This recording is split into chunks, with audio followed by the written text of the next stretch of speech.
Olá, bem-vindo ao Vestibular em Cena. Hoje nós vamos tratar de FHC, que assim como JK é uma sigla que significa um longo período da história brasileira e cuja principal herança foi a estabilidade econômica em nossa nova república. Portanto, como sempre, bora pegar papel e caneta para a gente mandar bem nesses vestibulares. Bom, antes de a gente chegar na história da era FHC, nada melhor do que tomar o cinema como uma janela de visão de mundo. E, portanto, a gente convida a nossa querida Joyce Pais, que já nos acompanhou aqui em outras aulas, como por exemplo aquela dedicada a Simone de Beauvoir. Joyce, seja bem-vinda. Os anos 90 foi um período bastante complicado para o cinema brasileiro, mas também foi um momento de virada, ou melhor, retomada. Eu já vou explicar e vocês vão entender exatamente do que eu tô falando. A década começou com medidas drásticas tomadas pelo então presidente Fernando Collor, o primeiro a ser eleito de maneira direta após o fim da ditadura. Com a ideia de enfraquecer o papel do Estado e diminuir a máquina governamental, ele extinguiu a Embrafilme, órgão que fomentava a produção e exibição de filmes por meio do Programa Nacional de Desestatização. Com a desestatização é dada a largada para uma economia desenvolvida e competitiva. Desestatização, porque o Brasil não pode ficar para trás. Governo do Brasil. A prioridade é o cidadão. Com os incentivos fiscais para o setor revogados e o próprio Ministério da Cultura substituído por uma secretaria, a produção cinematográfica se tornou quase nula, literalmente. Para se ter uma ideia do impacto dessas medidas, entre 1991 e 95, somente 2 filmes brasileiros alcançaram a marca de 500 mil espectadores no cinema.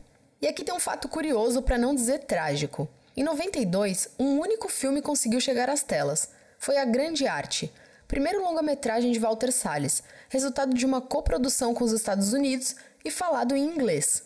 Com o impeachment de Collor em 92 e a despeito do pessimismo e dificuldades enfrentadas pelo setor audiovisual, em 93 uma lei muito importante foi promulgada pelo presidente Itamar Franco. Estamos falando da Lei do Audiovisual. Dessa forma, os projetos audiovisuais estavam aptos a receber apoio indireto de contribuintes, uma vez que estes tivessem abatimento ou isenção de tributos. A lei, então, passou a ser uma peça-chave no processo de retomada da produção cinematográfica brasileira. Ancorada nessa nova medida, a produção progressivamente retomou seu vigor. Carlota Joaquina, Princesa do Brasil, dirigido por Carla Camurati e lançado em 95, foi um marco do que chamamos de retomada do cinema brasileiro, além de ser o primeiro filme nacional na década a levar um número expressivo de espectadores ao cinema. Há uma estimativa impressionante de que mais de 6 milhões de pessoas tenham visto o filme na tela grande. Mas nem só de blockbusters como Carlota Joaquina o cinema brasileiro é feito. Obras essenciais para nossa história recente com menor alcance numérico, mas donas de narrativas potentes, questionadoras e políticas, também marcaram a década. Vale citar alguns títulos para vocês ficarem ligados nas referências. Um Céu de Estrelas, dirigido por Tata Amaral. Bicho de Sete Cabeças, dirigido por Laís Bodansky. O Que é Isso, Companheiro, dirigido por Bruno Barreto. Baile Perfumado, dirigido por Lírio Ferreira e Paulo Caldas. E Terra Estrangeira, dirigido por Walter Salles e Daniela Thomas. Olha só, mais uma vez estamos falando do Walter Salles. O cineasta, que lançou seu primeiro longa lá em 92, retorna 3 anos depois com Terra Estrangeira para consolidar uma cinematografia em 98 com Central do Brasil. O filme recebeu uma dezena de prêmios, dentre eles o BAFTA e o Globo de Ouro de Melhor Filme Estrangeiro, além de indicações ao Oscar em 2 categorias, uma delas de Melhor Atriz, para Fernanda Montenegro, que na ocasião se tornou a primeira latino-americana a ser indicada nessa categoria. O mundo inteiro se emocionou com a história de Dora, suas cartas e da relação com o pequeno Josué, que cruza seu caminho assim sem querer um dia na estação de trem central do Brasil. É arriscado afirmar sem receio que este é o papel de sua vida, pois quem já viu a atriz viver personagens como a Zulmira em A Falecida e Romana em Eles Não Usam Black Tie, sabe que é sempre um deleite ver uma das maiores artistas da dramaturgia, da televisão e do cinema. Montenegro é um presente para nós, espectadores e brasileiros. Os anos 2000 já começaram mais promissores. Como resultado de uma articulação que partiu, de certa forma, dos próprios cineastas em 2001, No final da gestão de Fernando Henrique Cardoso, criou-se a Ancine, um órgão para regulamentar a atividade e fiscalizar as leis, além de fomentar a produção e promover a autossustentabilidade da indústria nacional. Tanto as políticas de Collor quanto as de FHC seguiam uma cartilha de viés liberal, priorizando assim maior intervenção do mercado e menor estatal. Uma nova década chegou e com isso novos ventos, materializados sobretudo na figura de Lula. Mas esse é assunto para um próximo vídeo. E aí, gostaram da participação dela? Então fique ligado, pois a Joyce tem um ativismo aí nas redes sociais, está sempre promovendo cursos, o perfil dela tanto no Face quanto no Insta e também o seu canal aqui no YouTube, o CinemaScope, são de grande valia para vocês. Em relação à história de Fernando Henrique Cardoso, a gente precisa chamar atenção para o fato de que ele foi professor universitário, sociólogo, aposentado compulsoriamente pelo Ato Institucional número 5, foi aluno de Florestan Fernandes, que aliás já foi um tema de nossas aulas aqui, foi exilado e então viveu no Chile do governo Salvador Allende e depois foi viver em Paris, retornando ao Brasil no período da sua redemocratização, nos anos 80. E particularmente a respeito desse tema, esse conceito serve para a gente entender um período de grandes transformações históricas. Por esse motivo a gente fala em Era Vargas, Era FHC e depois Era Lula, que será o tema do nosso próximo vídeo. Intelectual renomado, ele foi um dos teóricos da teoria da dependência sobre as condições de desenvolvimento econômico e social da América Latina na primeira metade do século XX. Além disso, ele foi o ministro da Fazenda e o cabeça da equipe econômica que elaborou o Plano Real durante o governo do Itamar Franco.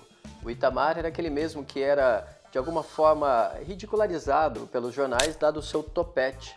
Aliás, o Itamar era do PMDB, que chegou ao poder após o impeachment do Collor, assim como o José Sarney, que também era do PMDB e chegou ao poder depois da morte de Tancredo.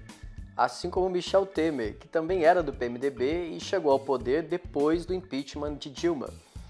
Dessa forma você consegue entender, tudo bem que é um tema paralelo, mas você consegue entender o que é o PMDBismo em nossa história. Mas enfim, a respeito do Plano Real e do FHC, essa união foi decisiva e o impacto do Plano Real foi decisivo para a sua vitória nas eleições de 1994 contra o Lula e o Enéas. Assim, após a vitória em 1994, o primeiro trilho estava traçado, conseguir a estabilidade econômica, com o Plano Real.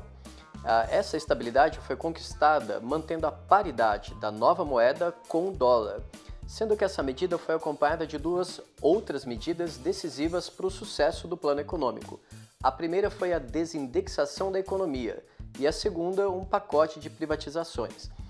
Explico melhor. De maneira sucinta, desindexar a economia significa que você desobriga o Estado de manter gastos constitucionais, isto é, à medida que a inflação e o desenvolvimento econômico vai oscilando, você também faz o orçamento do Estado oscilar e necessariamente manter determinados gastos públicos da máquina estatal.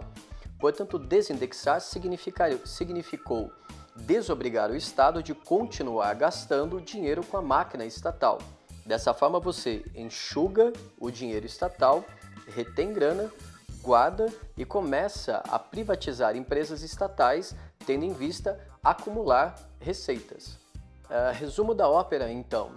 Tendo em vista esse manejo das contas para poder manter um equilíbrio fiscal, nosso cenário já estava bem preparado de acordo com aquela cartilha do Consenso de Washington da década de 80. Em outras palavras, a cartilha neoliberal do Consenso de Washington de Ronald Reagan e Margaret Thatcher estava sendo adotada no Brasil nos anos 90. Ou então, como o Reagan sempre ouviu da Margaret Thatcher, não existe isso de sociedade. O que existem são homens, mulheres e pessoas. E é justamente esse espírito neoliberal que a gente encontra na questão da UF, a Federal Fluminense, de 2012. Saca só a leitura do enunciado. Em outubro de 1994, embalado pelo sucesso do Plano Real, Fernando Henrique Cardoso foi eleito presidente da República. Em seu discurso de despedida do Senado, ele se comprometia a acabar com o que denominava Era Vargas. Eu acredito firmemente que o autoritarismo é uma página virada na história do Brasil.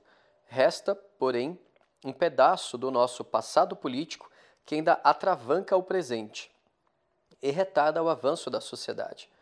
Refiro-me ao legado da era Vargas.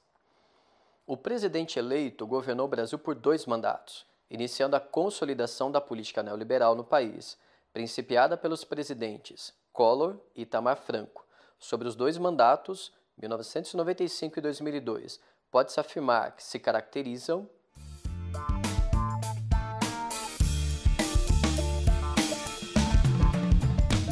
A letra A vai na contramão do enunciado, pois o FHC bem que tentou aplicar uma reforma da Previdência já nos anos 90, porém o Congresso o barrou. Ele tentou colocar em prática a tributação dos velhinhos aposentados, foi rejeitado pelo Congresso.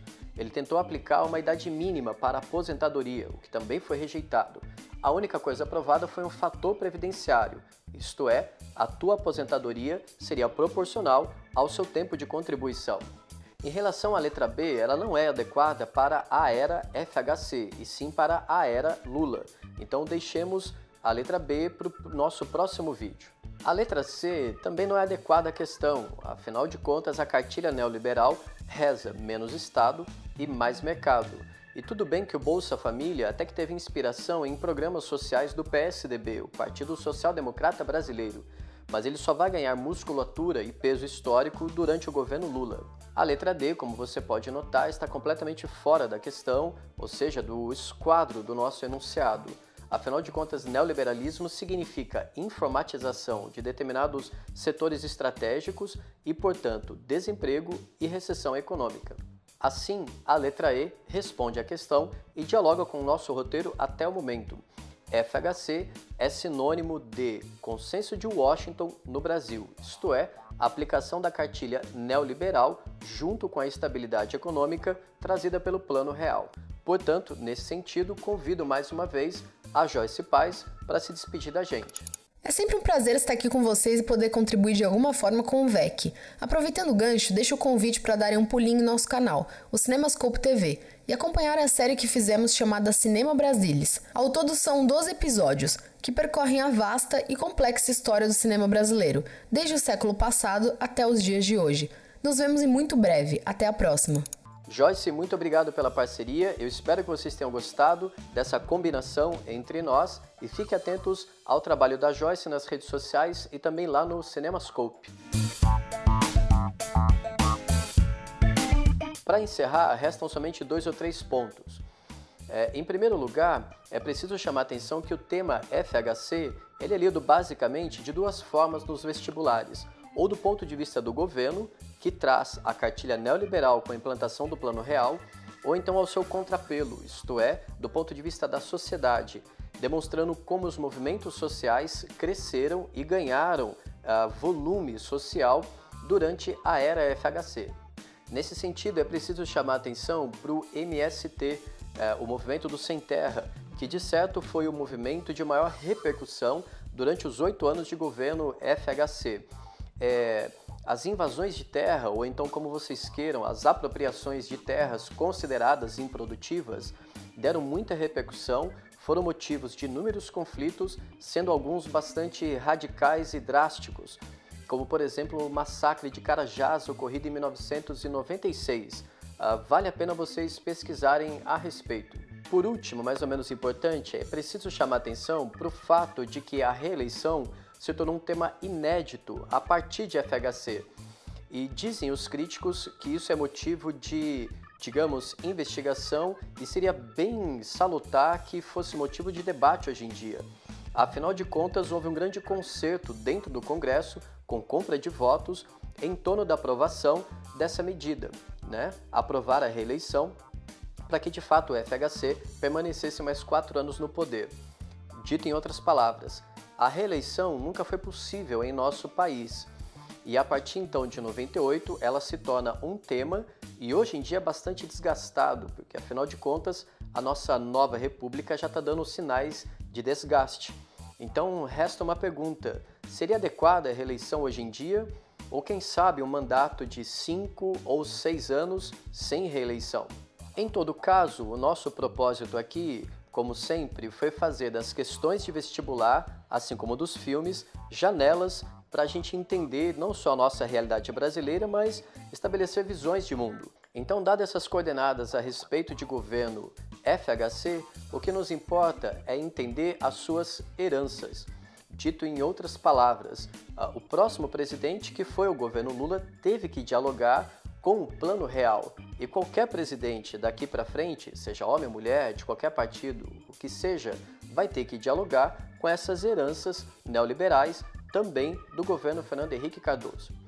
Bom, esperamos que vocês tenham gostado de mais essa aula aqui na sua playlist de História do Brasil. Continue acompanhando o Vestibular em Cena, as nossas redes sociais, e fiquem atentos e atentas, porque a nossa próxima aula nós vamos tratar de um tema bastante polêmico e que causa muitas paixões aqui nas redes sociais, a Era Lula. Um beijo, um abraço e bons estudos para vocês. Brasileiro, que droga, velho. Tanto que tira concentração o cachorro, eu fico preocupado. Beleza? Beleza? Tá legal? Beleza? Aí depois a gente volta. Beleza? Tá certo? De modo a manter o equilíbrio fiscal. Vou gravar de novo, tá tudo picotado esse negócio. Vou repetir. 2 mandatos, velho. Tava indo bem. Acabou.